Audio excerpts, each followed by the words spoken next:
I recently participated in the senior games, and as usual, instead of just focusing on one event, I did too many things at the same time and overdid it. And as a result, I came back with a lot of different injuries. If you count each of the basketball games, I believe it was like 16 different events I did. And I'd try to rest in between each one and recover and recuperate, but it didn't go so well. So when I came back, I had reactivated my back injury, foot problem, hip flexor, calf, and sprained ankle. So I thought this would be a good opportunity to talk about injuries.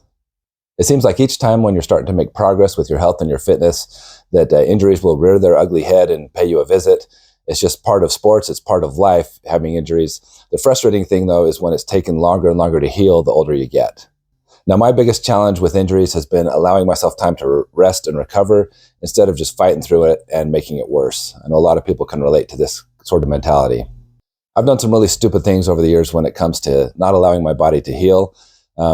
Some time ago, I had a bad case of plantar fasciitis, but I wanted to keep playing basketball, but it hurt when I put my foot down. So instead, I would run up and down the court on the side of my foot. As you can imagine, that caused some other problems and was not a very good idea. What an idiot! Oh, what a loser! Good! I'm still trying to figure out why so many guys can tough it through painful injuries, yet when we get the common cold, we're on our deathbed. Not all injuries are created equal. Some might look bad on the surface, but they're really not that serious. Others can be career-ending injuries. I remember watching an NFL game when I was in high school and seeing Joe Theismann have his leg snapped by Lawrence Taylor. That was brutal, and that's the last time he played football. It's always sad when you see an athlete end their career because of injuries. I can think of examples like Sam Bowie, Greg Oden, Brandon Roy. By the way, what's up with the Trailblazers? What kind of curse do they have? And even the most successful athletes with long careers have had to deal with injuries time and time again. So instead of being a Debbie Downer and just talking about injuries and focusing on the negative, let's talk about some positive comeback stories when it comes to overcoming injuries. As I was doing my research on this topic, I came across some really graphic images and videos of people getting really bad, compound fractures and things like that. And I was going to show those, but I thought that might be too graphic. I might get demonetized. And then I realized, hey, I'm not even monetized yet. So you should subscribe. But I'm not going to show that nasty stuff anyway. There are a lot of great examples in professional sports of athletes coming back from serious injuries. I'm just going to highlight a couple of those. The first one, back in 2014, Team USA was having a scrimmage. They were practicing, and Paul George got a horrible injury on this play. I'm not going to slow it down, but if you do slow it down, you'll see what actually happened to his foot. But he basically got a new joint in the middle of his tibia, a horrible compound fracture. You can always tell how serious an injury is by looking around at teammates and opposing players, their reaction when they see something like this happen. So this was just brutal, and I was expecting this to be the end of his career.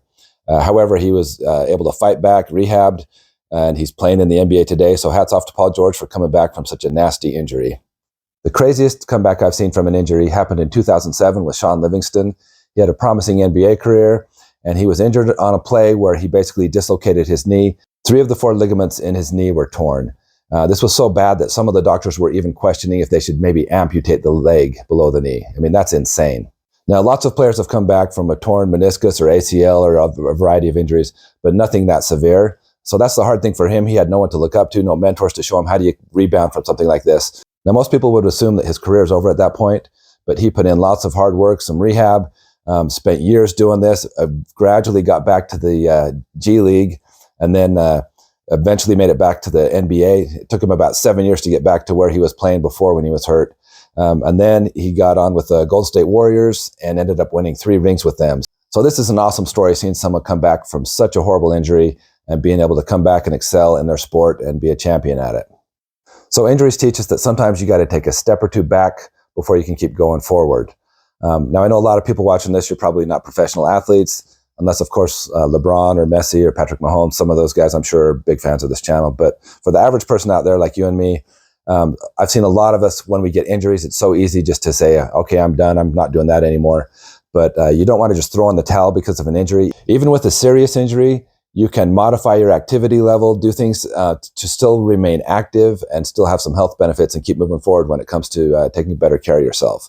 So don't give up just because of an injury. A big part of overcoming injuries is having the right mentality and frame of mind. It can be a big mental game when you're dealing with injuries. They're so frustrating, but it's doable to keep making progress when it comes to your health. So next time you get an injury, remember to get the proper care for it and to rest and allow your body to recover and heal. There's a lot of therapeutic modalities you can do. You can do heat, cold therapy, compression, taping, stretching, massage. And when all else fails, you can get a Bacta tank to help you with a quicker recovery. Feel free to share in the comments if you can think of other athletes who have overcome serious injuries.